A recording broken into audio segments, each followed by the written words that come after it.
Hello everyone, good morning. আমি মৌমিতা। আমার আরও একটি নতুন ব্লগে তোমাদেরকে জানাই অনেক স্বাগত। আজ রবিবার, বাজে এখন ৯টার মতো। বাসি কাজ সেরে বসেছি কিন্তু এখানে চা খেতে। খাচ্ছি আর গল্প করছি। হ্যাঁ, আমি বাইরে বসে আছি আর শাশুড়িমা ঘরে বসে দুজনে মিলে গল্প করতে করতেই চাটা খাচ্ছি। আর এদিকে তারপরে কয়েকটা জিনিস কাচাকুচি ছিল ছেলের, তো সেগুলোই কেচে একবারে ছাদে মেলতে দিয়ে আসলাম। এবার বাকি কাজ শুরু, ব্রেকফাস্টের পালা। না, আজ তবে কিছু বানাচ্ছি না। আজ কিনে আনা হয়েছে। আজকে আনা হয়েছে আমাদের জন্য পরোটা, আর শাশুড়িমা বলেছিল যে নানপুরি খাবে, তো তার জন্য নানপুরিই আনা হলো। আজ রবিবার, বাড়িতে সবাই রয়েছে, আর সেই কারণে কাজের চাপটাও বেশি। অনেক ছুটির দিনগুলোতে এক্সট্রা অনেক কাজ থাকে, সাথে হচ্ছে একটা ছোট বাচ্চা। তো সব মিলিয়ে সকালে ব্রেকফাস্টটা যদি একটু বাইরে থেকে আনা হয় অনেকটা সুবিধা হয়।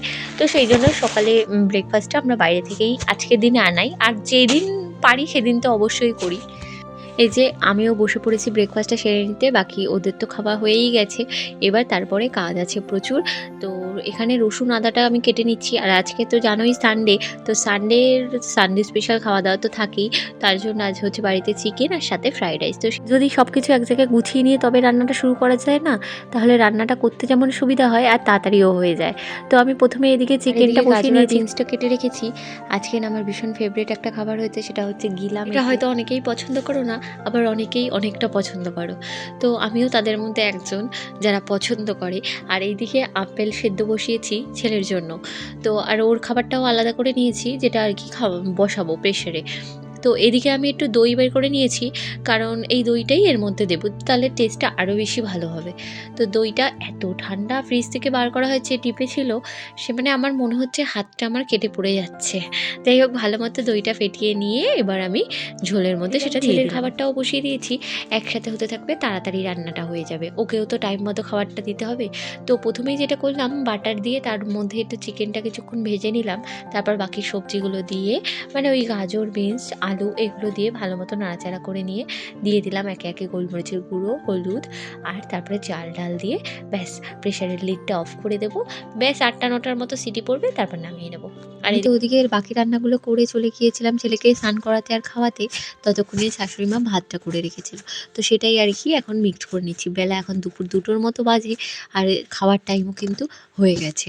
তো তাড়াতাড়ি ঝটপট যত কিছু ভেজে রেখেছিলাম সমস্ত কিছু দিয়ে, তার মধ্যে চিনি, লবণ পরিমাণ মতো দিয়ে, গোলমরিচের গুঁড়ো, সামান্য গরম মশলা দিয়ে কিন্তু আমি ভালো মতো নাড়িয়ে চাড়িয়ে নিয়ে মিক্সড করে নিয়েছি।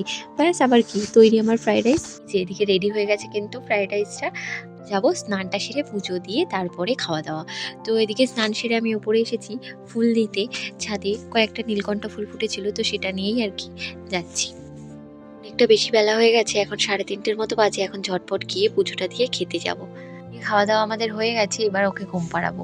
এই যে চোখটা দেখে তো মনে হচ্ছে না যে এক ফোঁটা ঘুম আছে, তবুও চেষ্টা করে দেখি ও ঘুমাতে পারলে আমিও। এই সন্ধ্যা ৭টা বেজে গেছে, বর একটু বেরিয়েছিল, তো বলেছিলাম কিছু আনতে, তাই এনেছে আলুর চপ আর স্যান্ডউইচ। তো আলুর চপ তো আমি খাই না, স্যান্ডউইচটাই খাবো। বাকি 3টে চপ ওরা আগে চোখে খেয়ে নেবে, আমি শুধু স্যান্ডউইচটাই খাবো। দারুণ টেস্টি বানায় এখন যে দোকানটা থেকে স্যান্ডউইচটা আনে। ওমা, যেই না চপগুলো দিতে গেছি, আমার ছেলে আগে ভাগে চলে এসেছে, ও নাকি চপ খাবে। কি বলবো বলো, আমাদের যা আমরা আর কি বড়রা খাবো, ও সবকটাই কিছু খেতে চায়, কিন্তু নিজের খাবার কিন্তু এক ফোঁটা খেতে ইচ্ছা করে না। এই নিয়ে চলে ভীষণ যুদ্ধ। বায়না, দুষ্টুমি এগুলো তো চলতেই থাকে। তো আজকের ভিডিওটা এখানেই এন্ড করছি। পরের ভিডিওতে আবার তোমাদের সাথে দেখা করতে চলে আসবো। ততক্ষণের জন্য সুস্থ থেকো, ভালো থেকো। কেমন লাগলো কমেন্ট করতে ভুলো না। টাটা।